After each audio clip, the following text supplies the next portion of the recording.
नमस्कार साथियों। आज के वीडियो में हम 14 जनवरी का करंट अफेयर्स पढ़ेंगे। चलिए शुरू करते हैं। पहला प्रश्न है, ऐनूर अम्मानूर उत्सव कहाँ मनाया गया?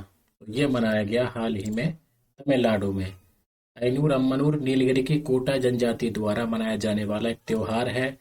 कोटा जनजाति भारत के तमिलनाडु राज्य के नीलगिरी पहाड़ियों में निवास करने वाली एक जनजाति है। इसको को और कोतर भी कहते हैं। इस त्योहार के दौरान यह जनजाति मिट्टी के बर्तन बनाने के लिए मिट्टी इकट्ठी करती है। मिट्टी के बर्तन बनाने के बाद वे अपना मंदिर खोलते हैं और फिर इस मिट्टी के बर्तन में भोजन बनाकर पूरे गांव को परोसते हैं। मंदिर में पूजा समाप्त होने के बाद पुरुष और महिलाएं अपने पारंपरिक कपड़े पहनकर दिन और रात के समय अलग अलग नृत्य करते हैं। इस नृत्य के साथ ही यह उत्सव समाप्त हो जाता है। बर्तन बनाने की यह रस्म 2 साल में एक बार आयोजित की जाती है।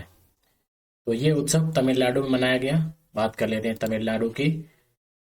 राजधानी है चेन्नई। मुख्यमंत्री M.K. स्टालिन, राज्यपाल R.N. रवि।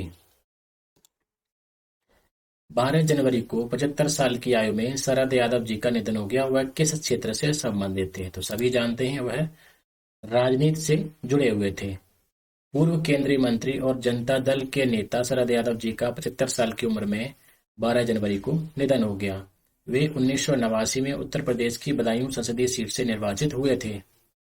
उन्होंने 1999 से 2004 तक केंद्रीय नागरिक विमानन, उपभोक्ता कार्य एवं खाद्य मंत्री के रूप में भी कार्य किया। वे 1991, 96, 99 और 2009 में बिहार के मधेपुरा लोकसभा क्षेत्र से भी चुने गए। अब ये कहाँ के थे? बिहार के थे। बात कर लेते हैं। बिहार की राजधानी है पटना। मुख्यमंत्री नीतीश कुमार, राज्यपाल श्री फागू चौहान। शोधकर्ताओं द्वारा हाल ही में व्हाइट टफ्टेड रॉयल बटरफ्लाई की खोज कहाँ की गई? तो ये खोज की गई केरल में। तितली पर्यवेक्षकों और शोधकर्ताओं की एक टीम ने केरल के कन्नूर जिले में एक दुर्लभ तितली प्रजाति व्हाइट टफ्टेड रॉयल बटरफ्लाई की खोज की है, जिसे पहली बार वर्ष 2017 में अगस्त्यकूडम में और वर्ष 2018 में सेंदुरनी वन्यजीव अभयारण्य में देखा गया था। वन्यजीव संरक्षण अधिनियम 1972 की अनुसूची 2 के तहत इस तितली को संरक्षित किया गया है। बात कर लेते हैं केरल की। राजधानी है तिरुवनंतपुरम। मुख्यमंत्री पिनाराई विजयन, राज्यपाल श्री आरिफ मोहम्मद खान। खेलो इंडिया सीनियर राष्ट्रीय महिला खो खो लीग कहां पर आयोजित की गई? तो ये की गई चंडीगढ़ में। खेलो इंडिया सीनियर महिला राष्ट्रीय खो खो लीग 10 जनवरी से 13 जनवरी तक पंजाब के चंडीगढ़ विश्वविद्यालय में आयोजित हुई। इस लीग का आयोजन भारतीय खो खो फेडरेशन द्वारा किया गया और पूर्ण वित्तीय सहायता के साथ 3 चरणों में आयोजित किया गया।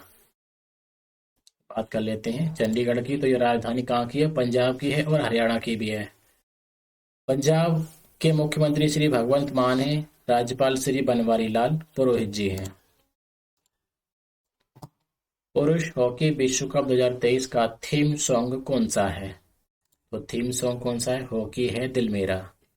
प्रीतम का गाना हॉकी है दिल मेरा पुरुष हॉकी विश्व कप 2023 का थीम सॉन्ग है। हॉकी इंडिया ने 13 से 29 जनवरी तक खेले जाने वाले भुवनेश्वर और राउरकेला में पुरुषों के विश्व कप के लाइव प्रसारण के लिए एक नया मेटावर्स उत्पाद भी लॉन्च किया। इसका क्या नाम है? हॉकीवर्स। हॉकीवर्स को दुनिया भर के प्रशंसकों के लिए टूर्नामेंट का नया अनुभव प्रदान करने के लिए डिजाइन किया गया है।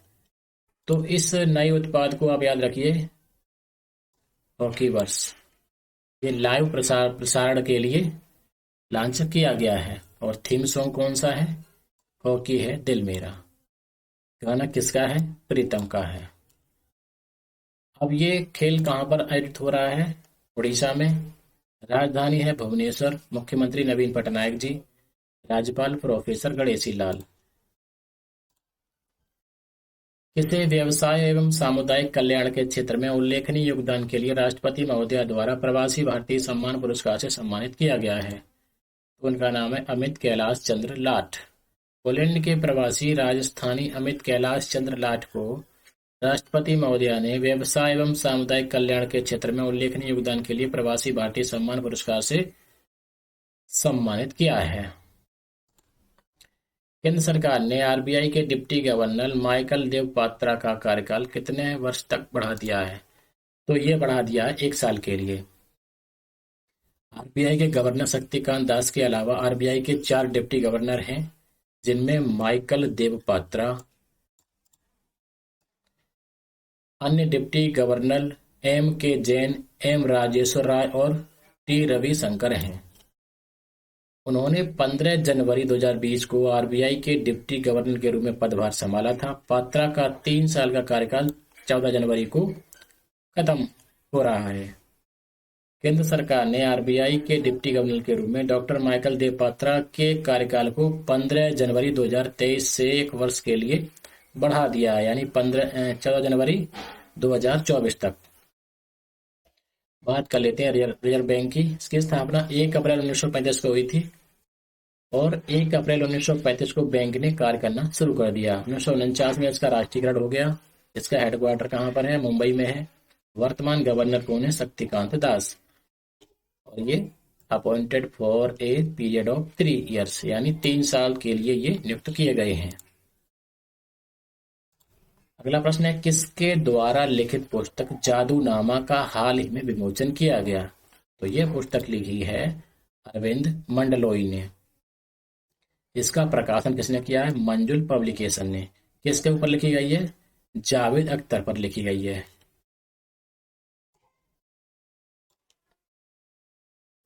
इस पुस्तक में जावेद अख्तर के बारे में लिखा गया है। सुखोई लड़ाकू विमान उड़ाने वाली भारत की पहली महिला पायलट कौन बनी है? तो उनका नाम है अवनी चतुर्वेदी। स्क्वाड्रन लीडर अवनी चतुर्वेदी, जिनका जन्म 27 अक्टूबर 1993 को हुआ था, तो मध्य प्रदेश के रीवा जिले की एक भारतीय पायलट हैं। उन्हें अपने 2 साथियों मोहना सिंह जीतवाल और भावना कंठ के साथ पहली महिला लड़ाकू पायलट घोषित किया गया था। तीनों को जून 2016 में भारतीय वायुसेना के लड़ाकू स्क्वाड्रन में शामिल किया गया था। तो ये हाल ही में सुखोई लड़ाकू विमान उड़ाने वाली भारत की पहली महिला पायलट बन गई हैं। चलिए बात कर लेते हैं भारतीय सेनाओं की। तो थल सेना के प्रमुख कौन है? जनरल मनोज पांडे। कब से हैं? 30 अप्रैल 2022 से। वायुसेना प्रमुख कौन है? एयर चीफ मार्शल विवेक राम चौधरी। ये 30 सितंबर 2021 से अपने पद पर कार्य कर रहे हैं। और नौसेना प्रमुख कौन है? Admiral R Hari Kumar. ये 23 नवंबर 2021 से अपने पद पर कार्यरत हैं। किसने जनवरी 2023 में पहली बार बासमती चावल के लिए व्यापक नियामक मानकों को अधिसूचित किया है?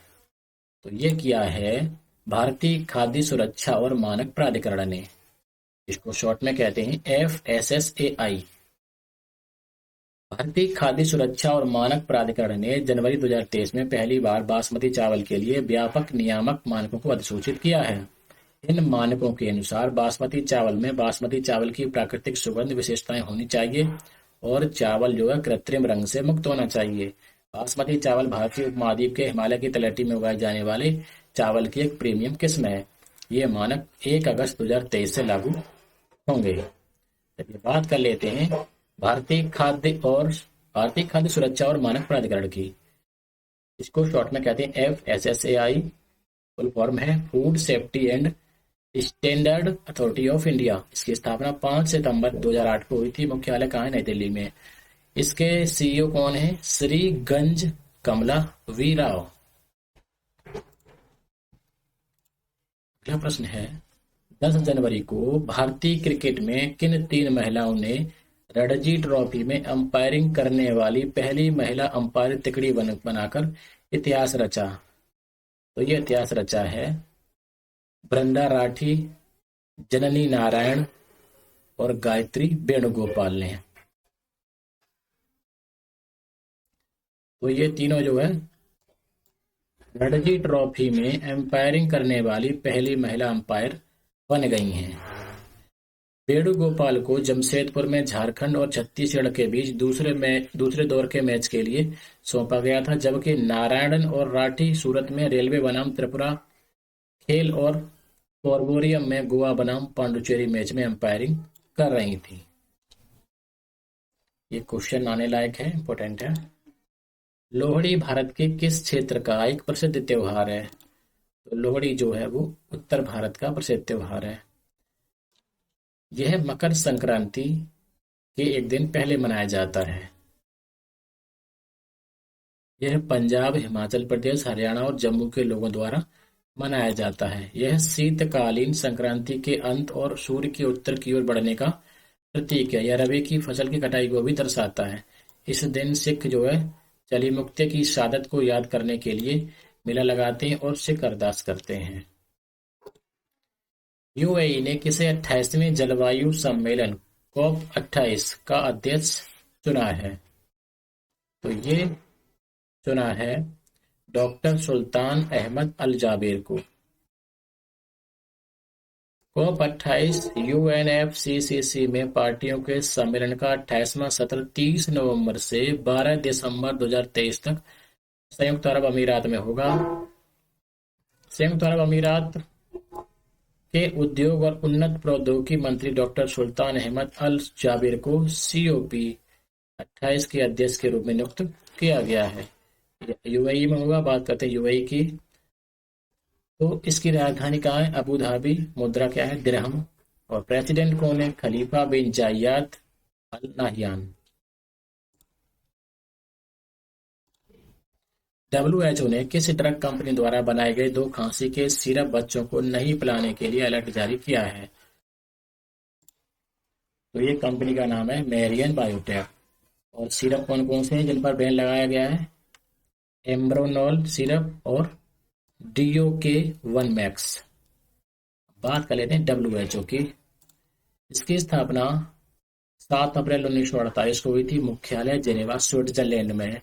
वर्तमान इसके महानिदेशक कौन है? Doctor Tedros Adhanom. अगला प्रश्न है, WHO ने किस देश को इबोला वायरस से मुक्त होने की घोषणा की है? तो उस देश का नाम है युगांडा। 4 महीने और 55 मौतों के बाद युगांडा में नवीनतम इबोला महामारी को WHO द्वारा समाप्त घोषित कर दिया है। यह प्रकोप वायरस के सूडान स्ट्रेन के कारण हुआ था। इबोला वायरस रोग एक रक्तस्रावी बुखार है जो बीमार या मृत लोगों या जानवरों के साथ शरीर के संपर्क के माध्यम से फैलता है। बात करते हैं युगांडा की। राजधानी कंपाला, मुद्रा शिलिंग। प्रधानमंत्री रोबिना नबांजा। राष्ट्रपति योवेरी मुसेवेनी। किस देश ने जनवरी 2022 में अपने स्कूली छात्रों के लिए पंजाबी को नवीनतम भाषा के रूप में अपनाने की घोषणा की? तो ये देश कौन सा है? ऑस्ट्रेलिया।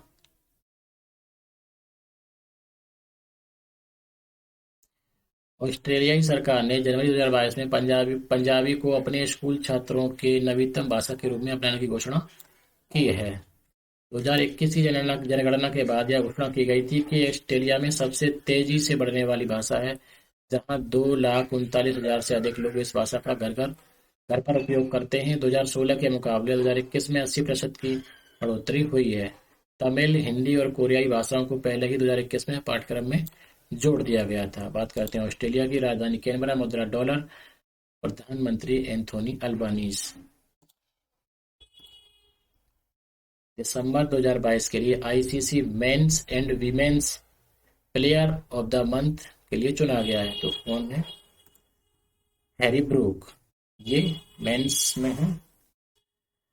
ICC ने 11 जनवरी को दिसंबर 2022 के लिए ICC player of the month award की घोषणा कर दी है, जिसमें इंग्लैंड के उभरते स्टार बल्लेबाज हैरी ब्रूक और ऑस्ट्रेलिया की एशले गार्डनर।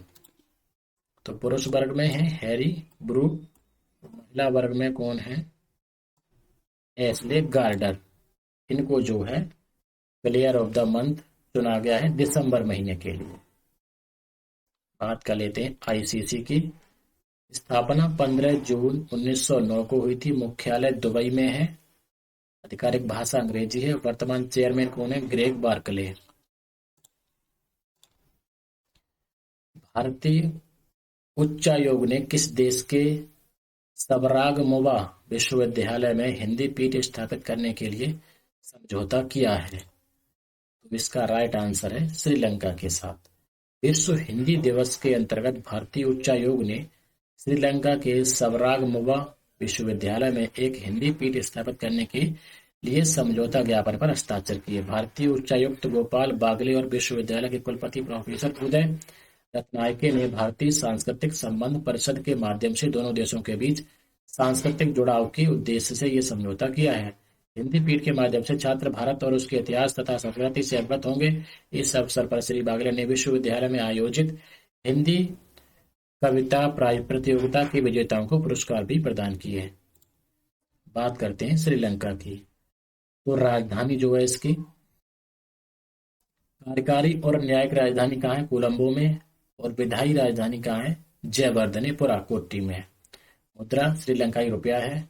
राष्ट्रगान क्या है? श्रीलंका माता। और राजभाषा सिंहली और तमिल। प्रधानमंत्री दिनेश गुणावर्धने। राष्ट्रपति रानिल विक्रमसिंघे। किस देश ने हैदराबाद के पैगा मकबरों के जीर्णोद्धार का समर्थन करने की घोषणा की है? तो ये घोषणा की है अमेरिका ने। हैदराबाद में 18वीं-19वीं शताब्दी में निर्मित 6 पैगा मकबरों के संरक्षण और बहाली के लिए अमेरिका द्वारा $2,50,000 जो है इसकी वित्तीय सहायता प्रदान की जाएगी। बात करते हैं अमेरिका की। राजधानी वाशिंगटन डीसी। राष्ट्रपति जो बाइडेन। उपराष्ट्रपति कमला हैरिस। और आज का अंतिम प्रश्न, स्पेयर नाम की आत्मकथा किस पर आधारित है जो 10 जनवरी 2023 में रिलीज हुई है? तो ये आधारित है प्रिंस हैरी पर। स्पेयर आत्मकथा 10 जनवरी को रिलीज हुई जो प्रिंस हैरी के बचपन से लेकर राज परिवार छोड़ने तक की घटनाओं के बारे में है। ब्रिटेन में सबसे तेजी से बिकने वाली प्रिंस हैरी की स्पेयर आत्मकथा नॉन फिक्शन बुक बन गई है। दोस्तों ये थे आज के करंट अफेयर के 20 महत्वपूर्ण प्रश्न। तो आज के वीडियो में इतना ही। जय हिंद, जय भारत।